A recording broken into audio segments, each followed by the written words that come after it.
तेईस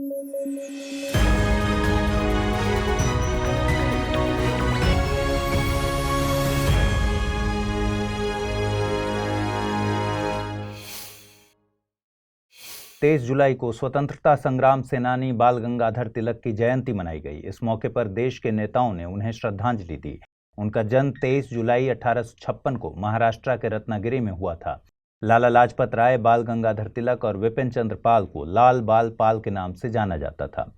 बाल गंगाधर तिलक ने नारा दिया था कि स्वराज मेरा जन्म सिद्ध अधिकार है और मैं इसे लेकर रहूंगा। उन्हें साल 1916 में कांग्रेस के दो धड़ों, नरम दल और गरम दल के बीच समझौता कराने के लिए जाना जाता है। अप्रैल 1916 में ही उन्होंने होम रूल लीग की स्थापना की।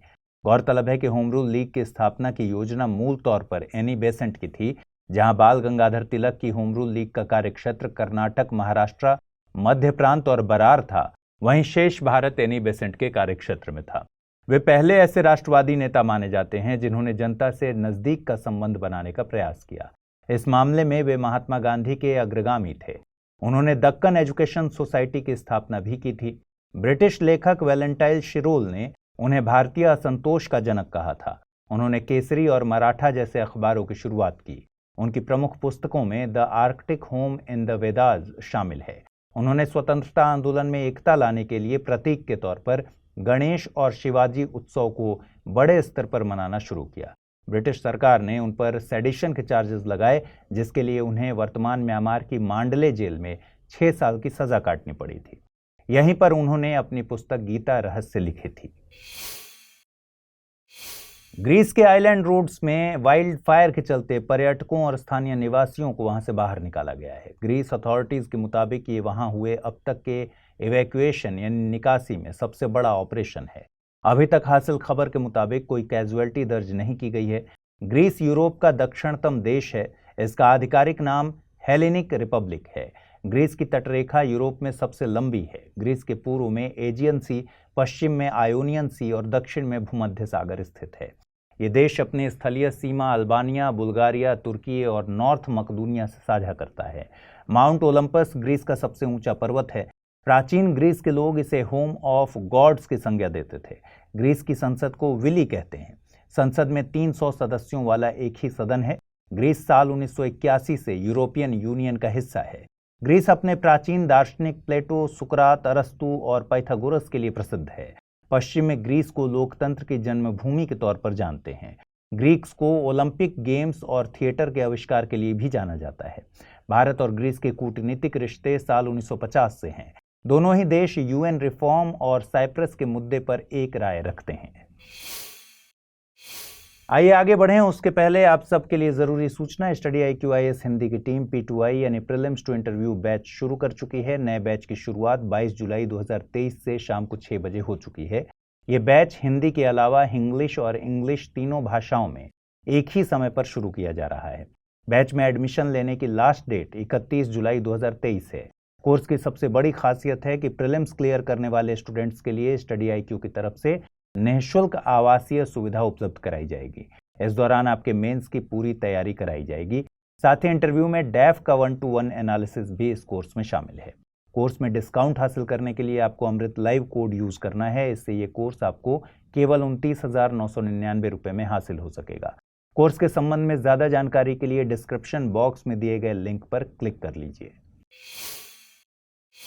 MOSPI यानी ministry of statistics and programme implementation ने MPLADS योजना के संबंध में संसद में जानकारी पेश की। MPLADS की नई गाइडलाइंस के मुताबिक MPLADS के फंड को शिक्षा से जुड़े IT सिस्टम्स के लिए इस्तेमाल किया जा सकता है।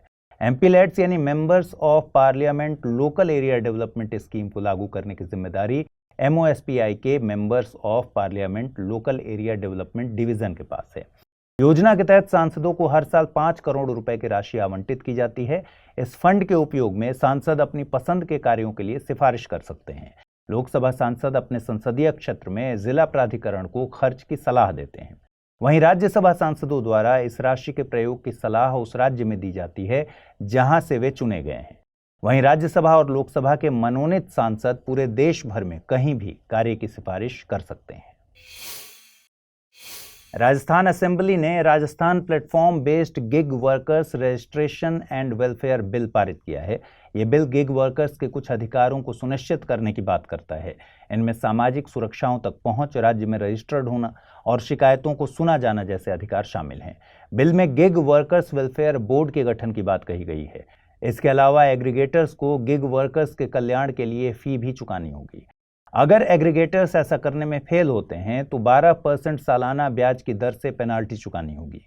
सामाजिक कार्यकर्ताओं द्वारा इस कदम को ऐतिहासिक बताया जा रहा है। साथ ही पहली बार किसी सरकार ने खास तौर पर गिग वर्कर्स के प्रति जिम्मेदारी दिखाई है। आपको बता दें कि गिग शब्द म्यूजिक की दुनिया से आया है, जहां पर परफॉर्मर्स शॉर्ट टर्म या सिंगल टाइम के लिए वेन्यू बुकिंग करते हैं, जिसे गिग्स कहा जाता है। गिग वर्कर से मतलब सर्विस सेक्टर के ऐसे एम्प्लॉयज से है जो कॉन्ट्रैक्ट या फ्रीलांस बेस्ड काम करते हैं। गिग वर्कर्स के पास कई तरह की स्वतंत्रताएं होती हैं, जैसे वर्क फ्रॉम होम, काम के घंटे अपने मुताबिक चुनना, क्लाइंट चुनने की सहूलियत इत्यादि। इस तरह की व्यवस्था में काम करने की कई सहूलियतों के साथ चुनौतियां भी हैं, जैसे सामाजिक सुरक्षा योजना में शामिल ना होना, हेल्थ इंश्योरेंस, पेड लीव आदि का अभाव।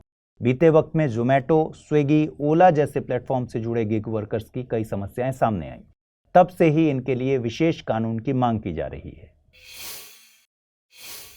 आइए अब जल्दी से देखें आज के बुलेटिन पर आधारित क्या सवाल बन सकते हैं। पहला सवाल है, members of parliament local area development scheme किस मंत्रालय के द्वारा लागू किया जाता है? संसदीय कार्य मंत्रालय, गृह मंत्रालय, वित्त मंत्रालय या फिर सांख्यिकी एवं कार्यक्रम कार्यान्वयन मंत्रालय। अगला सवाल है, निम्नलिखित कथनों पर विचार कीजिए। गीता रहस्य पुस्तक के लेखक बाल गंगाधर तिलक हैं। गिग वर्कर्स मुख्य रूप से द्वितीयक क्षेत्र में काम करते हैं। उपर्युक्त में से कितने कथन सही हैं? केवल एक, केवल दो, एक और दो दोनों, न तो एक न ही दो। आइए अब देखें पिछले बुलेटिन में मैंने आपसे क्या सवाल पूछे थे और उनके सही जवाब क्या हैं। पहला प्रश्न था, निम्नलिखित में से किस व्यक्ति ने कांग्रेस के पहले अधिवेशन की अध्यक्षता की थी? दादा भाई नौरोजी, व्योमेश चंद्र बैनर्जी, रास बिहारी घोष या फिर A.O. ह्यूम। सही जवाब है इसका विकल्प बी। अगला सवाल मैंने पूछा था, निम्नलिखित कथनों पर विचार कीजिए। CSR की अवधारणा कंपनीज एक्ट 2013 की धारा 135 से शासित होती है। Nuclear security index international atomic energy agency के द्वारा जारी किया जाता है। उपर्युक्त में से कितने कथन सही हैं? केवल एक, केवल दो, एक और दो दोनों, न तो एक नहीं दो। सही जवाब है विकल्प ए, केवल पहला कथन सही है। Nuclear security index nuclear threat initiative के द्वारा जारी किया जाता है। 25 जुलाई को हर साल IVF डे मनाया जाता है। 25 जुलाई को यह दिन मनाए जाने के पीछे की वजह है, साल 1978 में इसी दिन दुनिया के पहले टेस्ट ट्यूब बेबी का जन्म हुआ था। इस दिन को इनफर्टिलिटी की समस्या का सामना कर रहे उन तमाम कपल्स के लिए भी मनाया जाता है जिन्हें IVF की बदौलत इससे निजात मिली। IVF यानी in vitro fertilisation assisted reproductive technology का एक प्रकार है जो कि इनफर्टिलिटी की समस्या से निपटने का एक तरीका है। इसमें मेडिसिन और सर्जिकल तरीकों का प्रयोग करके एग को फर्टिलाइज किया जाता है।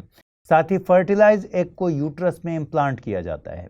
IVF को लेकर एक मिथ है कि इसका प्रयोग केवल फीमेल इनफर्टिलिटी के लिए किया जाता है, जबकि IVF का प्रयोग मेल इनफर्टिलिटी के लिए भी किया जाता है।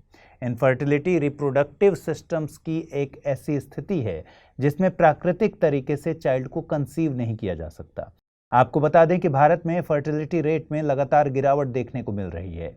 नेशनल फैमिली हेल्थ स्टडी सर्वे 5 के मुताबिक भारत में TFR यानी टोटल फर्टिलिटी रेट 2.0 है, जो कि अभी तक की सबसे कम रेट है।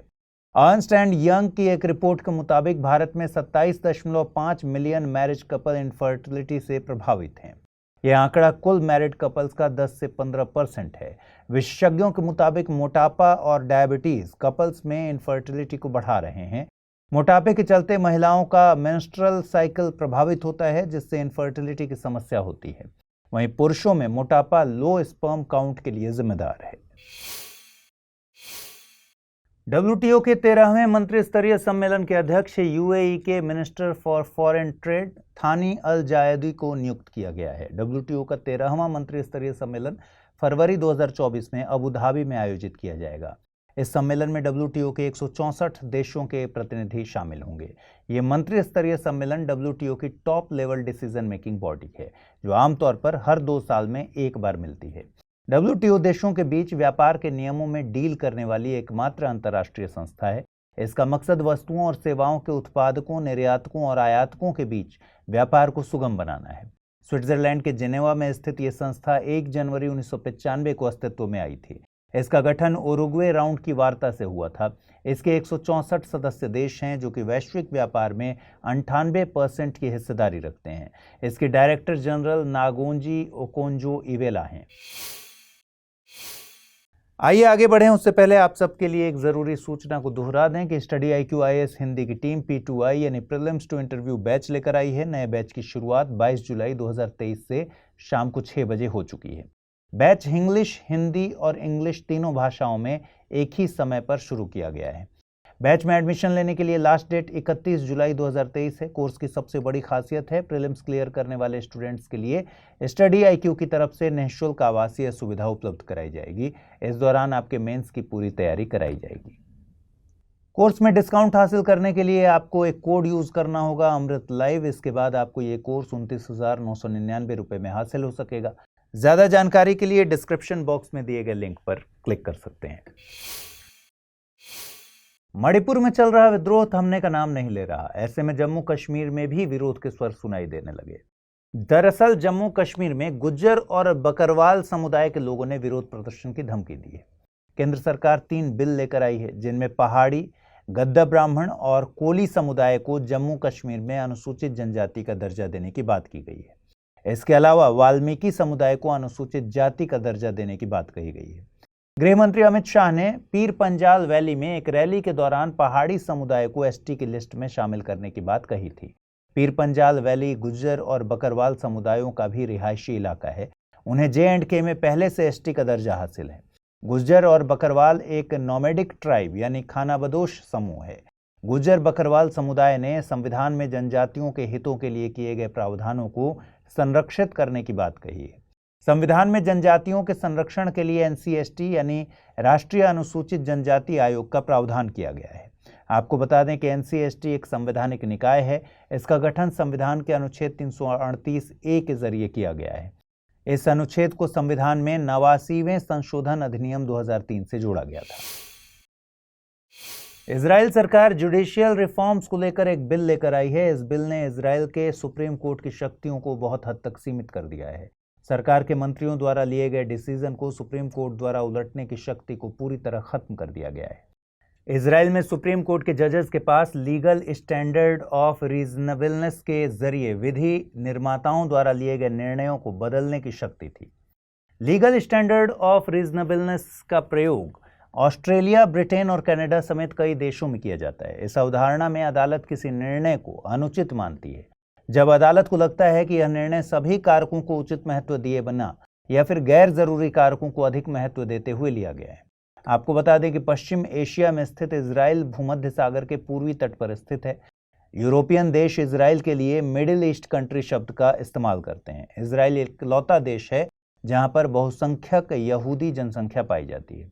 इजराइल अपनी सीमा लेबनान, सीरिया, जॉर्डन और इजिप्ट से साझा करता है। इसके अलावा इजराइल फिलिस्तीनी क्षेत्र गाजा पट्टी और वेस्ट बैंक से सीमा साझा करता है। गाजा पट्टी भूमध्य सागर के तट से सटा हुआ क्षेत्र है।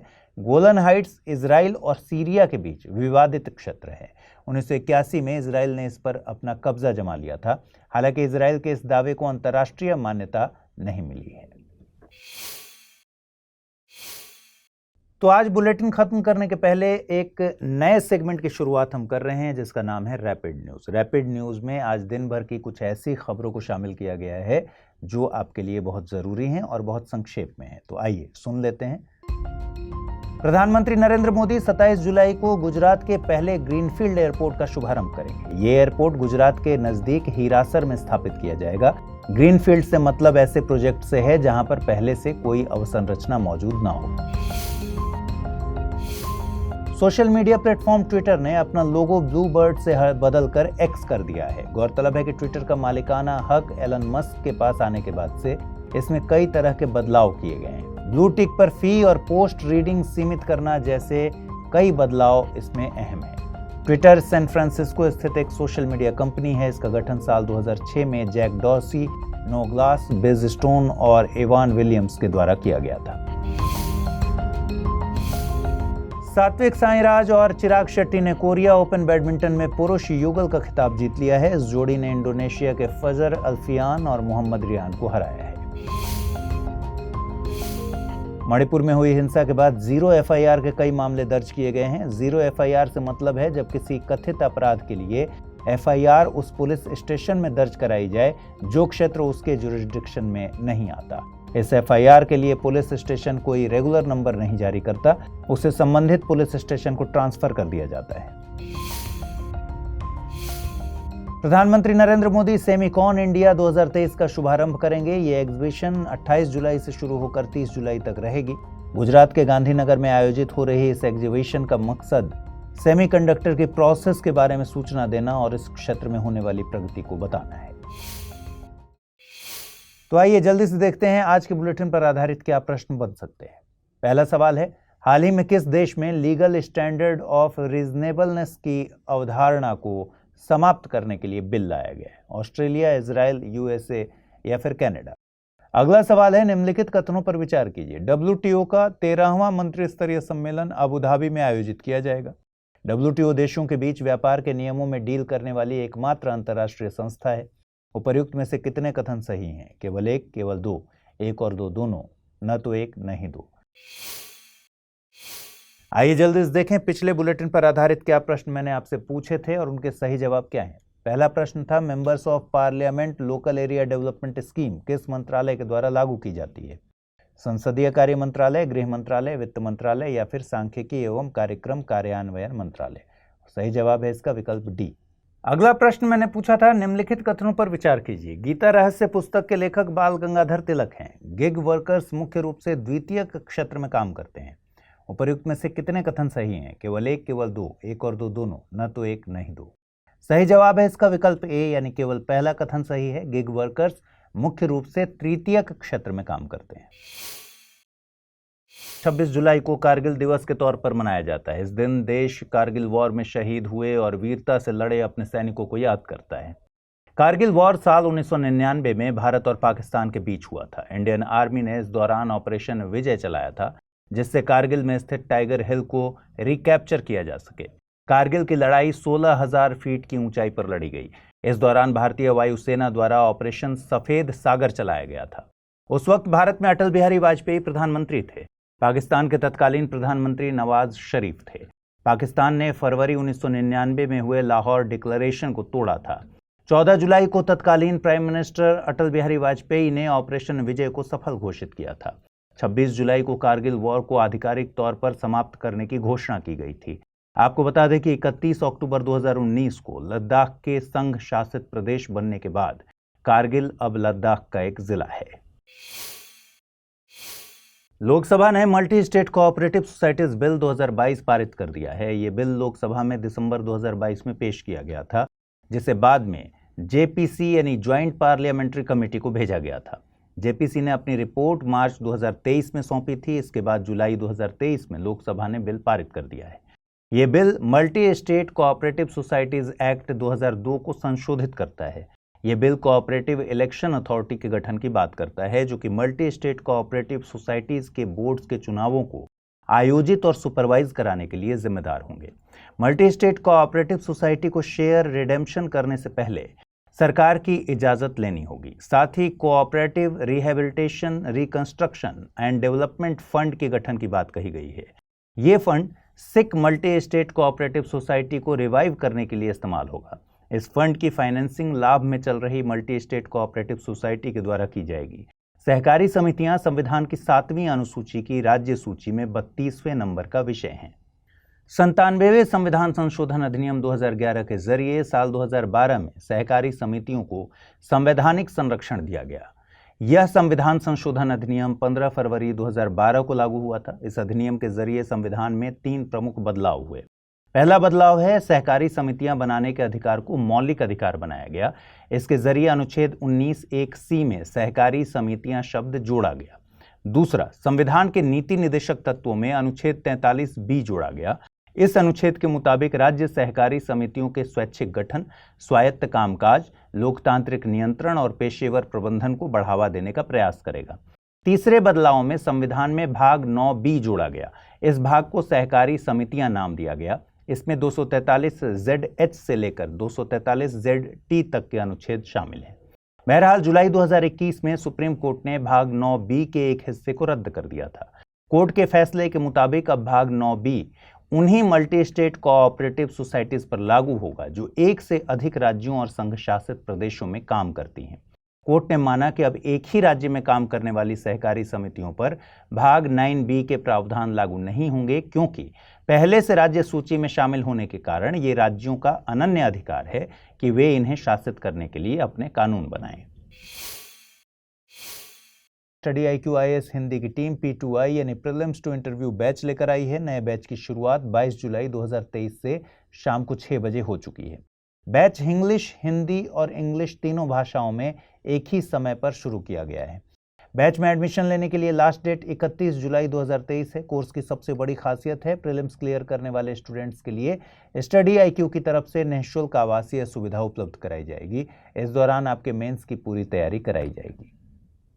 कोर्स में डिस्काउंट हासिल करने के लिए आपको एक कोड यूज करना होगा, अमृत लाइव। इसके बाद आपको ये कोर्स 29,999 रुपए में हासिल हो सकेगा।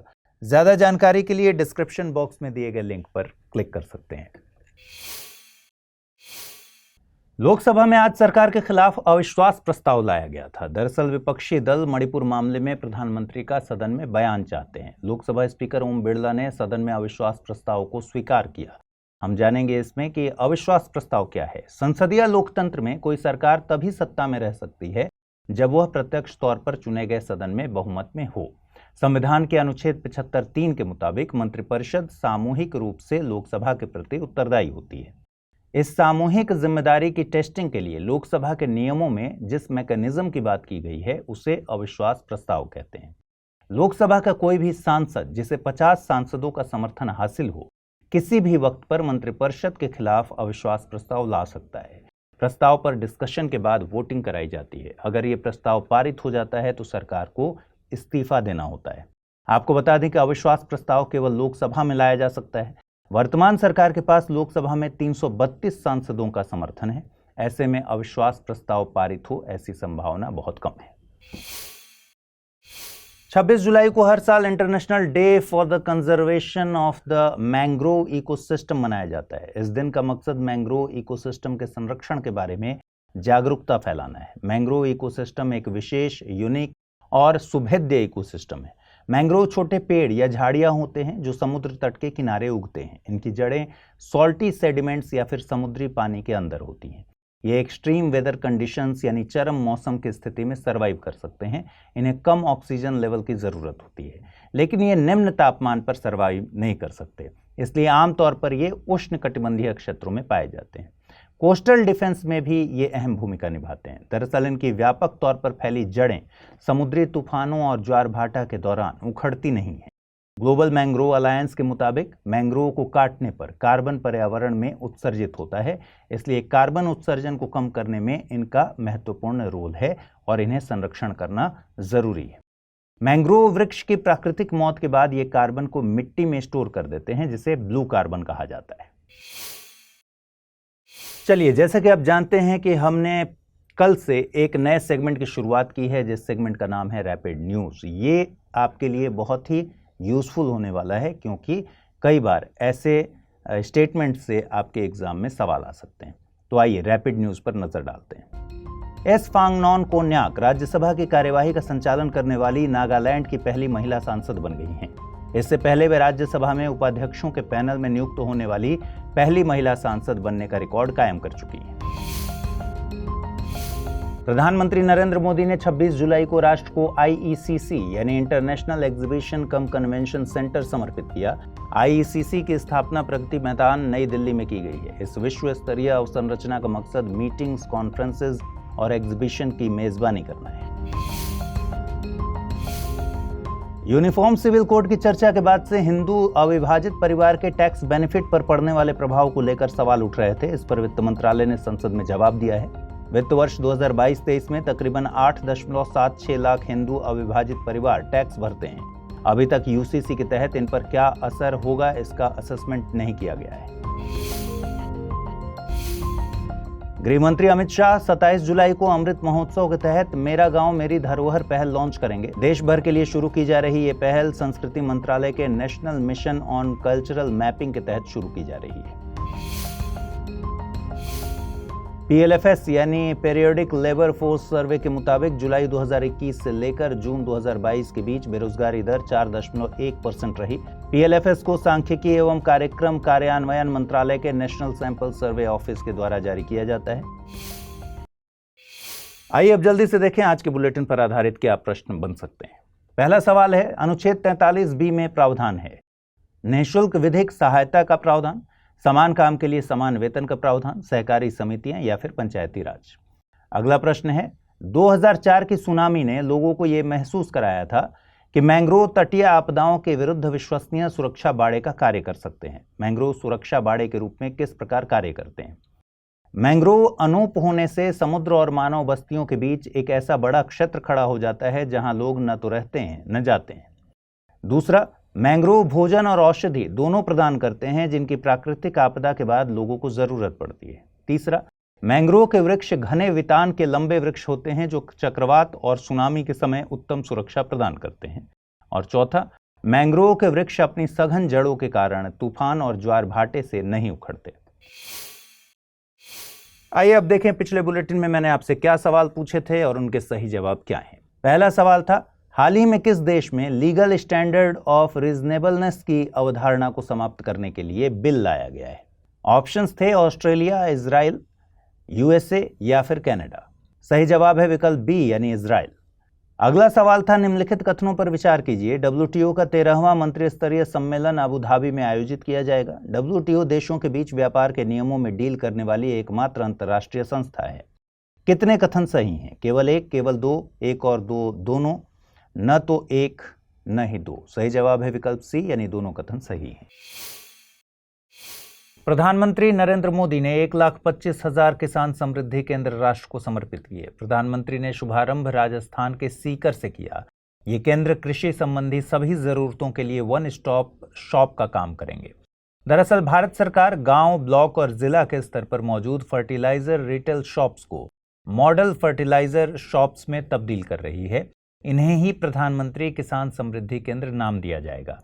ये केंद्र एग्री इनपुट्स, मिट्टी, बीज की टेस्टिंग फैसिलिटीज और सरकारी योजनाओं के संबंध में सूचनाएं प्रदान करेंगे। इसके अलावा प्रधानमंत्री ने गोल्ड यूरिया भी लॉन्च किया। गोल्ड यूरिया से मतलब है सल्फर कोटेड यूरिया। ये वर्तमान में प्रयोग की जा रही नीम कोटेड यूरिया की तुलना में ज्यादा सस्ती और प्रभावी है। ये मिट्टी में सल्फर की कमी को पूरा करने का काम करेगी। इससे उत्पादन और उत्पादकता पर सकारात्मक प्रभाव पड़ेगा। इससे किसानों की आय भी बढ़ेगी। CRPF यानी सेंट्रल रिजर्व पुलिस फोर्स के स्थापना दिवस 27 जुलाई को मनाया जाता है। CRPF 27 जुलाई 1939 को क्राउन रिप्रेजेंटेटिव के पुलिस के रूप में अस्तित्व में आई थी, जो कि 28 दिसंबर 1949 को CRPF एक्ट के लागू होने पर केंद्रीय रिजर्व पुलिस बल बन गया।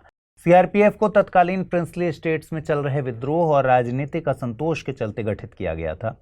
गौरतलब है कि CAPF यानी सेंट्रल आर्म्ड पुलिस फोर्सेज में असम राइफल्स, BSF यानी बॉर्डर सिक्योरिटी फोर्स, CISF यानी central industrial security force, central reserve police force, ITBP यानी Indo Tibetan border police, NSG यानी नेशनल सिक्योरिटी गार्ड, सशस्त्र सीमा बल शामिल है।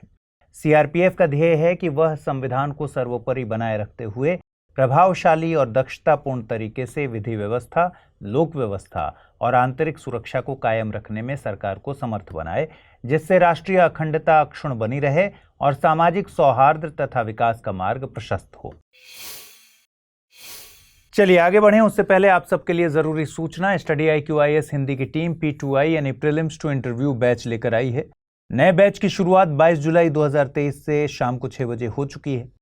बैच हिंदी में है, साथ ही इंग्लिश और इंग्लिश में तीनों ही भाषाओं में एक ही समय पर शुरू किया गया है। इस बैच में एडमिशन लेने की लास्ट डेट 31 जुलाई 2023 है। कोर्स की सबसे बड़ी खासियत है प्रीलिम्स क्लियर करने वाले स्टूडेंट्स के लिए स्टडी IQ की तरफ से निःशुल्क आवासीय सुविधा। इस दौरान आपके मेंस की पूरी तैयारी कराई जाएगी।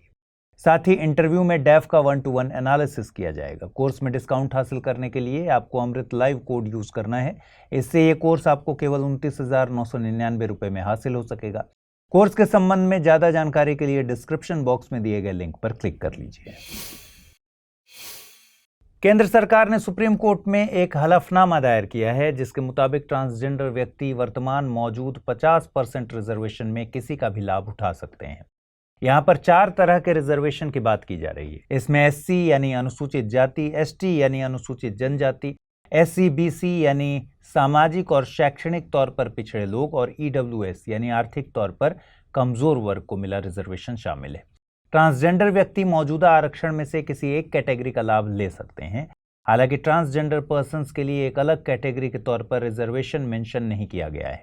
दरअसल सुप्रीम कोर्ट ने 2014 में एक जजमेंट दिया है जिसमें केंद्र और राज्य सरकार को आदेश दिया गया था कि ट्रांसजेंडर व्यक्तियों को सामाजिक और शैक्षणिक तौर पर पिछड़े वर्ग की तरह ट्रीट करने का प्रयास किया जाए। साथ ही शैक्षणिक संस्थाओं में एडमिशन और लोक सेवाओं में उनकी मौजूदगी मौजूदा आरक्षण के लाभ के द्वारा उन तक पहुंचे। सरकार ने इसी आदेश के उल्लंघन के लिए दायर की गई याचिका पर जवाब दिया है। साल 2020 में सरकार ने national portal for transgender persons launch किया है। इसके मुताबिक देश में ट्रांसजेंडर पर्सन्स की ठीक ठाक संख्या मौजूद है। 2011 की जनसंख्या के मुताबिक तकरीबन 4.8 लाख लोगों ने जेंडर में अदर को चुना है। सुप्रीम कोर्ट ने ईडी प्रमुख का कार्यकाल 15 सितंबर तक बढ़ाने की अनुमति दे दी है। दरअसल सरकार ने FATF रिव्यू के चलते ईडी प्रमुख के कार्यकाल को बढ़ाने के लिए कोर्ट में याचिका दायर की थी। कोर्ट का यह निर्णय इसी संबंध में आया है। ईडी यानी डायरेक्टोरेट ऑफ इन्फोर्समेंट वित्त मंत्रालय के तहत एक एजेंसी है। यह मनी लॉन्ड्रिंग और फॉरेन एक्सचेंज से जुड़े कानूनों के उल्लंघन की जांच करती है। यह देश में the prevention of money laundering act 2002, the foreign exchange management act 1999 यानी फेमा और the fugitive economic offenders act 2018 को लागू करने के लिए जिम्मेदार है। बीते कुछ वक्त से देश में आर्थिक अपराध करके भागे हुए लोग विदेशों में शरण लेने लगे हैं। उसके बाद से सरकार ने फ्यूजिटिव इकोनॉमिक ऑफेंडर्स एक्ट 2018 पारित किया। 21 अप्रैल 2018 से ईडी के पास इसे लागू करने की भी जिम्मेदारी है। वर्तमान में ईडी के प्रमुख संजय कुमार मिश्रा हैं। चलिए अब बारी है रैपिड न्यूज की। आइए देखते हैं आज क्या खास है रैपिड न्यूज में। पश्चिम बंगाल सरकार ने international day for the conservation of the mangrove ecosystem के मौके पर मैंग्रोव सेल बनाने की घोषणा की है। ये सेल मैंग्रोव के प्लांटेशन और संरक्षण के लिए जिम्मेदार होगी। पश्चिम बंगाल में भारत के 40% मैंग्रोव वन पाए जाते हैं। परिवहन मंत्रालय ने नेशनल हाईवेज और एक्सप्रेसवेज पर बांस की बनी फेंसिंग लगाने की घोषणा की है। ये पायलट प्रोजेक्ट छत्तीसगढ़ में शुरू होगा। इसे बाहुबली नाम दिया गया है। इसे स्टील के विकल्प के तौर पर शुरू किया जाएगा। ये विकल्प इको फ्रेंडली भी है, साथ ही इससे ग्रामीण अर्थव्यवस्था को बूस्ट भी मिलेगा। प्रधानमंत्री नरेंद्र मोदी ने 26 जुलाई को राष्ट्र को IECC यानी इंटरनेशनल एग्जीबिशन कम कन्वेंशन सेंटर समर्पित किया। IECC की स्थापना प्रगति मैदान नई दिल्ली में की गई है। रूस और बेलारूस को ओलंपिक में आमंत्रित नहीं किया जाएगा। 2024 में ओलंपिक पेरिस में आयोजित होना है। इंटरनेशनल ओलंपिक कमेटी के अध्यक्ष थॉमस बाख ने साफ किया कि रूस और बेलारूस को आमंत्रित नहीं किया जाएगा। हालांकि रूस और बेलारूस के एथलीट न्यूट्रल तौर पर यानी बिना किसी देश के झंडे के शामिल हो सकते हैं। तो चलिए अब रैपिड न्यूज के बाद देखें आज के बुलेटिन पर आधारित क्या प्रश्न बन सकते हैं। पहला प्रश्न है, हाल ही में मैंग्रोव सेल का गठन किस राज्य के द्वारा किया गया है? गुजरात, पश्चिम बंगाल, आंध्र प्रदेश या फिर ओडिशा? दूसरा प्रश्न है, निम्नलिखित कथनों पर विचार कीजिए। किसान समृद्धि केंद्र एग्रीकल्चरल इनपुट्स और सूचनाएं मुहैया कराने के लिए जिम्मेदार हैं। यूरिया गोल्ड सल्फर से समृद्ध है। उपर्युक्त में से कितने कथन सही हैं? केवल एक, केवल दो, एक और दो दोनों, न तो एक और न ही दो। आइए अब देखें पिछले बुलेटिन में मैंने आपसे क्या सवाल पूछे थे और उनके सही जवाब क्या हैं। पहला सवाल था, अनुच्छेद 43B में प्रावधान है निःशुल्क विधिक सहायता, समान काम के लिए समान वेतन, सहकारी समितियां या फिर पंचायती राज। सही जवाब है विकल्प बी। अगला सवाल मैंने पूछा था, 2004 की सुनामी ने लोगों को महसूस करा दिया कि मैंग्रोव तटीय आपदाओं के विरुद्ध विश्वसनीय सुरक्षा बाड़े का कार्य कर सकते हैं।